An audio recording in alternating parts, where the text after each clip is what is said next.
अस्सलाम वालेकुम स्टूडेंट्स। आज हम बात करेंगे लाइट एम्प्लीफिकेशन और जो हमारा मीडियम है उसका जो एब्जॉर्प्शन कोएफिशिएंट है उसके बारे में। क्योंकि हमें पता है कि जो भी मटेरियल होगा तो उसके अंदर एब्जॉर्प्शन और एमिशन दोनों की जो है प्रॉपर्टी मौजूद होती है। तो यहाँ पे हम एक सिंपलेस्ट केस जो स्टडी करेंगे और देखेंगे कि कब जो है उसका जो एब्जॉर्प्शन कोएफिशिएंट है वो हमारे लेजर एक्शन के लिए सूटेबल होगा। तो चलिए हम इसको स्टार्ट करते हैं। तो इसके लिए हम कंसिडर करते हैं कि हमारे पास एक मटेरियल है, एक्टिव मटेरियल, जैसा कि डायग्राम में आपको दिखाया गया है। और उसके ऊपर एक हमारी कॉलीमेटेड बीम जो है मोनोक्रोमेटिक लाइट की, वो उसके ऊपर फॉल करते हैं और उसकी जो इंटेंसिटी है at the first interaction of the medium वो आई नॉट है। और जो विद रिस्पेक्ट टू एक्स उसकी वैल्यू चेंज हो रही है, उसको हम जो है वो आई एक्स कह देते हैं। क्योंकि जैसे जैसे मटेरियल, ये जो रेडिएशन है, फोटॉन्स जो हैं इसके अंदर दाखिल होंगे तो ये मटेरियल के एटम्स के साथ जो वो इंटरेक्ट करेंगे, जिससे जो है वो एब्जॉर्प्शन और एमिशन दोनों प्रोसेस जो हैं वो होते हैं। तो इसके लिए सिर्फ हम एक सिंपलेस्ट जो ट्रांजिशन है वो कंसिडर करते हैं, और वो है between two energy levels E1 and E2। इनके कोई हमारे मिड में कोई से दो एनर्जी लेवल है और इनके दरमियान जो है वो ट्रांजिशन हो रही है। तो जो बीम की इरेडियंस में चेंज आती है उसको हम विद रिस्पेक्ट टू एक्स उसको हम डी आई कह देते हैं।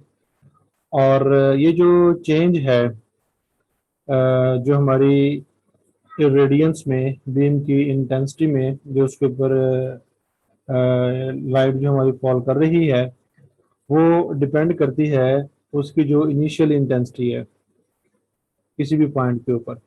तो अगर हम इस पॉइंट की बात करेंगे तो यहाँ पर जो है वो आ जाएगा आई नॉट। लेकिन अगर हम जो है वो इस डिस्टेंस की बात करते हैं, दैट इज डी एक्स, तो ये इस पॉइंट से स्टार्ट हो रहा है और इस पॉइंट से जो है वो ये हमारा जो पैच है वो एंड हो रहा है। लिहाजा तो यहाँ पर जो इंटेंसिटी है इसके इस इंटरवल के स्टार्ट पे वो आई एक्स है। तो या हम सिर्फ इसको जो है वो आई कह देते हैं जैसा कि इस एक्सप्रेशन में दिया हुआ है। और दूसरा ये है कि जो हमारा पैच है इसकी लेंथ कितनी है ये इसके भी डायरेक्टली प्रोपोर्शनल है। तो D I change in radiance is also proportional to the width of the element. तो जब हम इन दोनों इक्वेशंस को कंबाइन करते हैं तो हमारे पास ये जो है वो रिजल्ट आता है। और जब हम प्रोपोर्शनैलिटी साइन खत्म करते हैं तो जैसे कि आपको पता है कि हमारे पास एक कांस्टेंट आता है, तो ये हमारे पास जो है वो एक कांस्टेंट आ गया इसमें, अल्फा। तो अल्फा को जो है वो हम absorption coefficient of the medium कहते हैं, जिसमें से हमारी लाइट जो है वो पास कर रही है। तो यहाँ पे इसके साथ जो नेगेटिव साइन है वो ये शो कर रहा है कि चूंकि हमारे ये जो मीडियम है इसका जो इंटरफेस है, यहाँ पे फर्ज करें कि अगर फोटॉन्स जो थे वो तीन हिट कर रहे हैं, अब चूंकि इसके अंदर जो है एब्जॉर्प्शन होनी है, एब्जॉर्प्शन की बात कर रहे हैं, तो जाहिर बात है कि जैसे जैसे ये प्रोपेगेट करेंगे हमारे फोटॉन्स की जो तादाद है वो कम होगी। तो जो नेगेटिव साइन है वो हमारी रिडक्शन बीम रेडियंस, इन जो नंबर ऑफ फोटॉन्स हैं जो हमारे पर यूनिट एरिया पर फॉल कर रहे हैं उसमें कमी आ रही है। इस वजह से इस एब्जॉर्प्शन कोएफिशिएंट के साथ जो वो नेगेटिव साइन आया है। तो अब हम ये देखना चाहते हैं कि एक स्पेसिफिक लेंथ तक, यानी फर्ज कर रहे हैं कि हमारी जो बीम थी उसने यहाँ से इंटरेक्ट करना शुरू किया, यहाँ पे उसकी जो वैल्यू है डिस्टेंस की वो 0 है, और इस पॉइंट तक अगर हमारी जो बीम है वो ट्रेवल करती है तो कितनी एब्जॉर्ब हुई।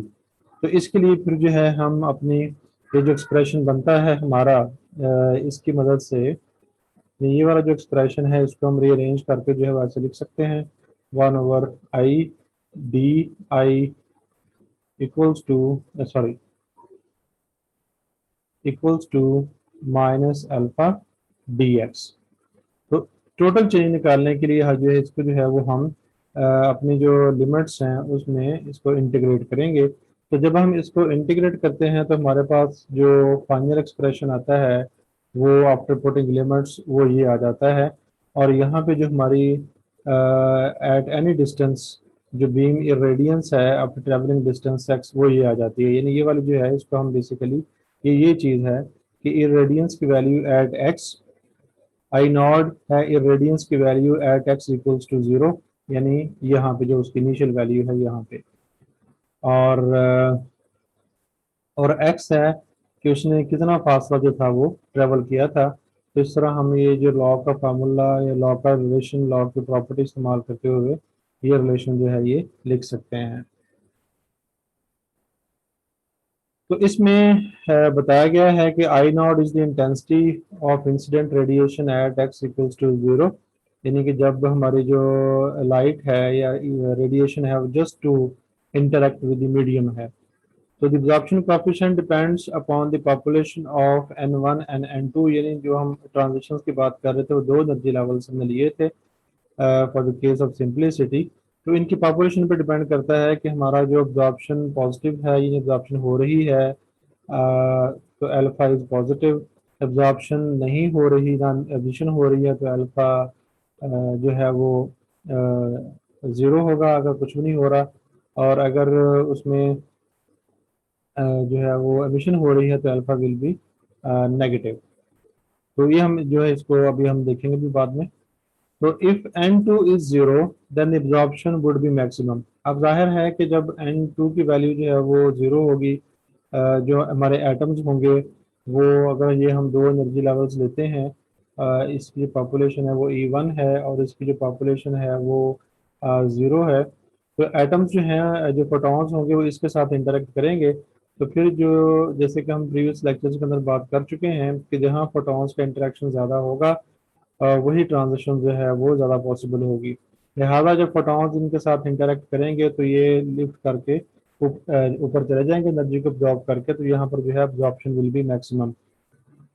while all if all the atoms are in the upper level, तो अगर इसके बरअक्स केस हो, यानी अगर हमारा जो एटम है जो हमारा सिस्टम है एटॉमिक सिस्टम, उसमें जो एटम्स हैं वो एक्साइटेड स्टेट में जो है वो ज़्यादा हैं और जो ग्राउंड स्टेट है या लोअर स्टेट उसमें कम है, तो अब जो इंटरेक्शन होगी वो इन एटम्स के साथ जो ज़्यादा होगी। लिहाजा अब यहाँ पर स्टिमुलेटेड एमिशन का जो चांसेस है, जो प्रोबेबिलिटी है वो बढ़ जाएगी। तो यहाँ पर जो अल्फा की वैल्यू होगी वो कम होगी, नेगेटिव होगी, क्योंकि उसमें एमिशन हो रही है, अब्जॉर्प्शन नहीं हो रही। तो while if all the atoms are in the upper level, the absorption would be zero, तो absorption जब zero होगी and the probability of stimulated emission will be large. So when a beam having n number of photons per unit volume, जिसको हम जो है वो photon density का नाम देते हैं, एक मीडियम से पास करते हैं तो वो कितने अब्जॉर्ब हो रहे हैं, कितने एमिट हो रहे हैं, क्योंकि दोनों ट्रांजिशन जो है वो चल रही होती हैं, अब्जॉर्प्शन की भी और एमिशन की भी। तो फिर हम दोनों प्रोसेस का जो डिफरेंस है वो देखते हैं। तो चूंकि हमारी नेट जो चेंज आ रही है वो नंबर ऑफ आइटम्स में पर यूनिट टाइम आ रही है, तो हमने दोनों का डिफरेंस देखना है। ये वाला जो प्रोसेस है ये हमें बता रहा है, जैसे कि हमने आइंस्टाइन कोएफिशिएंट्स के अंदर पढ़ा था, ये हमें ट्रांजिशन बता रहा है from upper level to lower level. तो ये है Einstein coefficient of stimulated emission, और ये जो है वो एब्जॉर्प्शन का है। तो ये जो प्रोसेस है, ये जो एक्सप्रेशन है ये स्टिमुलेटेड एमिशन के लिए है, और ये जो एक्सप्रेशन है ये स्टिमुलेटेड एब्जॉर्प्शन के लिए है। तो इन दोनों का जो डिफरेंस होगा वो हमें total number of rate of change of atoms between two levels जो था वो बताएगा।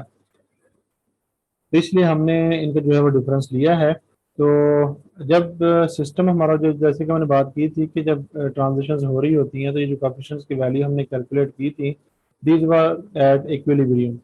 तो इक्विलिब्रियम की दोनों की जो वैल्यू होती है वो सेम होती है, यानी कि रेट्स ऑफ ट्रांजिशन जो है वो सेम होते हैं। लिहाजा हम इस एक्सप्रेशन को जो है वो B1 B21 और ओमेगा, इसको जो है वो हम कॉमन ले लेते हैं, क्योंकि जो एनर्जी है, एनर्जी फोटॉन्स है वो भी दोनों लेवल्स के दरमियान जो है वो सेम होंगे, चाहे एब्जॉर्प्शन हो रही हो या जो है वो एमिशन हो रही हो। तो इसमें हमने कुछ चीज़ें इग्नोर की हैं। For the case of simplicity तो क्या है, we have ignored photons generated by spontaneous emission. तो स्पॉन्टेनियस एमिशन की वजह से जो फोटॉन्स एमिट हो रहे हैं उनको हमने इग्नोर कर दिया, क्योंकि उनकी डायरेक्शन जो होती है वो रैंडम होती है, वो कॉलिमेटेड बीम में अपना रोल प्ले नहीं कर रहे होते। और दूसरा जो लॉसेस स्कैटरिंग की वजह से हो सकते हैं वो भी हमने इसमें इग्नोर कर दिए हैं। तो अब जो रेडियंस है उसको हम इस तरह जो है वो लिख सकते हैं, और ये होती क्या है, एनर्जी ऑफ या intensity of beam of photons crossing a unit area in a unit time. तो इसको जो है मैथमेटिकली हम जो है वो इस तरह जो है वो लिख सकते हैं। तो एन क्या है, नंबर ऑफ फोटॉन्स हैं जो पास कर रहे हैं, और ये हमारे पास एनर्जी ऑफ फोटॉन है जो कि बिटवीन टू लेवल्स E21 और E1 के दरमियान जो ट्रांजिशन उसके लिए है। और साथ जो है ये V, ये वेलोसिटी है, कितनी वेलोसिटी के साथ जो है ये पास करते हैं। तो ये मैथमेटिकल एक्सप्रेशन है इरेडियंस का। तो इसमें जो V है वेलोसिटी ऑफ लाइट है, वेलोसिटी ऑफ रेडिएशन है। तो इसको जो है वो हम इस तरह जो है वो फिर लिख सकते हैं, अगर हम इसको in terms of refractive index लिखना चाहें। तो बहरहाल हमने ये देखना है कि ये जो रेडियंस है जो कि हमारी जो रेडिएशन थी जब हमारे मीडियम के ऊपर जो है वो फॉल करती है, यहाँ पे फॉल करती है, तो इसमें विद रिस्पेक्ट टू एक्स जो है वो कितनी चेंज आती है। तो उसके लिए फिर हम क्या करते हैं कि इस एक्सप्रेशन का जो है वो डेरिवेटिव लेते हैं विद रिस्पेक्ट टू एक्स। तो इसलिए हमने इसका डेरिवेटिव लिया है ताकि हम देख सकें कि उसमें विद रिस्पेक्ट टू एक्स जो है कितनी चेंज आ सकती है। तो ये हमने उसका डेरिवेटिव ले लिया। अब इसमें जो v होता है, जैसे कि आपको पता है कि v है rate of change of displacement dx और dt, तो वो हमने यहाँ पुट कर दिया। अब चेन रूल को इस्तेमाल करते हुए हम इसको जो है वो ऐसे लिख सकते हैं। अब चूंकि जो चेंज आ रही है वो फोटॉन्स की फ्रीक्वेंसी में नहीं आ रही, फोटॉन्स की फ्रीक्वेंसी सेम है, लिहाजा ये एक फैक्टर कांस्टेंट है और एच कट ऑलरेडी कांस्टेंट है। तो जो चेंज आती है वो नंबर ऑफ फोटॉन्स में आती है जो या तो एब्जॉर्ब हो रहे होते हैं या जो है वो एमिट हो रहे होते हैं। इसलिए हम डेरिवेटिव के साथ जो है वो एन लिखेंगे, और जो ये वाला फैक्टर है इसको हम डेरिवेटिव के साथ जो है नहीं लिखेंगे क्योंकि इसमें चेंज नहीं आ रही। जो एन है नंबर ऑफ फोटॉन्स हैं उनमें जो है वो चेंज आ रही है, तो इसलिए हमने डेरिवेटिव के साथ जो है वो एन लिखा है। तो अब जो हमारी इक्वेशन 1 है उसमें हमने ये चीज़ निकाली थी। तो ये वाली वैल्यू जो है वो हम यहाँ से देखते हैं, ये क्वेश्चन नंबर 1 जिसमें हमने D N over D T की वैल्यू जो है वो ये निकाली है। तो ये वाली वैल्यू जो है वो हम अपने एक्सप्रेशन के अंदर जो है वो पुट करेंगे यहाँ पे। तो वैल्यू पुट करने के बाद हमारे पास जो है वो ये रिजल्ट जो है वो आ जाता है। तो ये वाली वैल्यू जो है वो हमने पुट की है। और जैसे कि प्रीवियसली हम देख चुके हैं कि जो D I over D x है माइनस अल्फा आई के बराबर है इस एक्सप्रेशन से। तो ये वाली चीज़ हम जो है वो यहाँ पे अब लिखेंगे कि इसको कंपेयर करेंगे इसके साथ। तो ये जो है वो हम इसकी वैल्यू यहाँ पर पुट कर देते हैं आफ्टर कंपैरिजन। तो इसको कुछ सिंप्लीफिकेशन के बाद, क्योंकि नेगेटिव साइन है तो नेगेटिव साइन को जब हम ख़त्म करेंगे तो हमारे पास इसका ऑर्डर चेंज हो जाएगा। और इसको जब मज़ीद आप सिंप्लीफाई करेंगे तो हमारे पास जो रिज़ल्ट आएगा वो ये आ जाएगा। यहाँ पर हमने क्या किया है कि जो इंटेंस जो इरेडियंस है उसकी वैल्यू जो है वो पुट की है। तो after putting values and after simplification हमारे पास जो रिज़ल्ट आएगा वो ये हो जाएगा। तो इसमें से हम अल्फा की जो वैल्यू है वो निकालते हैं, दैट वाज अब्जॉर्प्शन कोएफिशिएंट, वो हमारे पास ये आ जाएगा। यहाँ वेलोसिटी की जो वैल्यू भी हमने डिफाइन की थी कि वेलोसिटी जो है ये सी ओवर एन के जो है वो बराबर होता है। तो इसमें सॉरी ये सी ओवर एन नहीं है, ये सी ओवर ईटा है जो कि हमें रिफ्रैक्टिव इंडेक्स के बारे में जो है वो बताता है इंफॉर्मेशन, मीडियम का जो रिफ्रैक्टिव इंडेक्स है वो।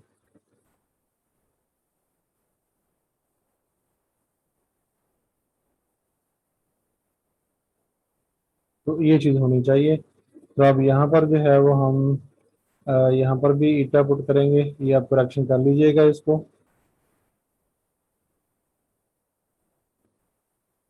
तो अब यहाँ पे ये नजर आ रहा है कि जो हमारा एब्जॉर्प्शन है इसकी जो कोएफिशिएंट है इसकी वैल्यू पॉजिटिव होगी अगर हमारा ये वाला फैक्टर जो है पॉजिटिव होगा।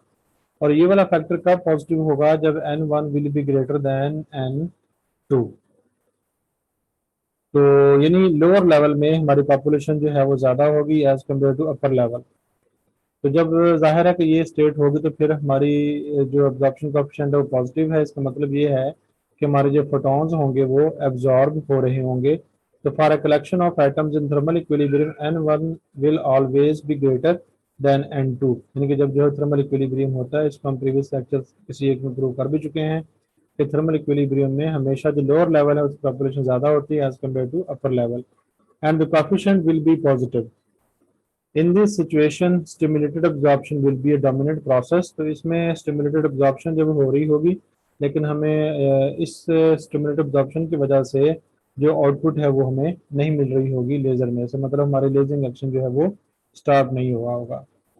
तो अब अगर अल्फा की वैल्यू जो है वो जीरो है, तो अल्फा की वैल्यू हमें ये एक्सप्रेशन बता रहा है कि जीरो कब होगी? जब दोनों की जो है वो वैल्यू जो है वो सेम हो जाएगी n1 और n2 की। तो इसमें क्या होगा कि हमारे फोटॉन्स जैसे आएंगे वैसे ही गुजर जाएंगे। ये फर्ज कर लें कि अगर इसमें भी तीन फोटॉन्स मौजूद हैं, एटम्स मौजूद हैं, इसमें भी तीन एटम्स जो है मौजूद हैं, तो अगर एक फोटोन हमारा आता है तो ये ऐसे ही जगह पास कर जाएगा। तो इसमें किसी किस्म का जो है वो नेट एब्जॉर्प्शन या एमिशन का प्रोसेस जो है वो नहीं होगा। और जब हमने टू लेवल लेजर सिस्टम की बात की थी तो वहां पर हमने ये कहा था अगर हमारा टेम्परेचर जो है वो इन्फिनिट भी हो जाए तो तब भी उसकी पॉपुलेशन जो है वो बराबर होती है। यानी थर्मल मेथड से हम उसकी पॉपुलेशन वर्जन जो है वो जनरेट नहीं कर सकते। तो यहाँ पर जो है उसी वाले से बात की गई है कि जब हमारा पॉपुलेशन दोनों का जो है वो सेम होगा, इट मींस नीदर एब्जॉर्प्शन और emission would take place and intensity of the radiation will remain constant at all points in the medium. So at this stage, the material is said to be transparent for the incoming radiation. So transparent means there is no interaction between the incoming radiation and the material. तो हमारा laser action जो है इधर भी जो है वो start नहीं होगा क्योंकि एम्प्लीफिकेशन जो है वो नहीं हो रही। तो अब हम बात करते हैं कि नेगेटिव की। तो ये जो एक्सप्रेशन है ये हमें बता रहा है कि एब्जॉर्प्शन कोएफिशिएंट जो है वो नेगेटिव कब होगा? जब ये वाला फैक्टर जो है ये नेगेटिव होगा। तो ये नेगेटिव उस वक्त होगा जब n1 will be less than n2। तो इस सूरत में फिर जो है हमारा जो प्रोसेस है वो स्टिमुलेटेड एमिशन का जो है वो ज़्यादा होगा। Hence the quantity in the exponent equation will be positive। तो चूंकि अल्फा जो है वो पॉजिटिव है, यहाँ पे नेगेटिव है, तो जब हम उसकी वैल्यू पुट करेंगे तो उसको जो है वो पॉजिटिव आ जाएगा और उसकी जो क्या कहते हैं कि जो स्टिमुलेटेड एमिशन है उसके होने की वजह से नंबर ऑफ फोटॉन्स वो इंक्रीज करना शुरू कर देंगे। तो ये जो पॉजिटिव वैल्यू आती है अल्फा की उसको हम नाम दे देते हैं के। तो इसलिए हमारे पास जो है वो अल्फा जो है हमने यहाँ पर जो है वो के से रिप्लेस कर दिया और ये हमारे पास जो है वो एक्सप्रेशन आ गया। यानी जो हमारे पास अल्फा था उसमें n1 पहले था और अब जो के है वो हमारे पास जो है वो अ, उसमें n2 जो है वो पहले है। तो यहाँ से जो है वो हमें गेन मिलता है। तो the factor K is refer to as small signal gain coefficient. तो जब ये कंडीशन होगी एट लीस्ट तो फिर हमें जो है वो लेजर आउटपुट जो है वो मिलेगी। या फिर अब ये कह लें कि जो फोटॉन्स हैं उनकी तादाद जो है बढ़ना शुरू हो जाएगी। हम ये कह सकते हैं उनकी जो पॉपुलेशन है वो इंक्रीज करना शुरू कर दी। तो इसलिए हम कहेंगे कि इस स्टेज पे आके हमारा जो एक्टिव मटेरियल होगा, एक्टिव मीडियम होगा, it will behave as an amplifier, optical amplifier. उम्मीद है स्टूडेंट्स आपको समझ आई होगी। अस्सलाम वालेकुम।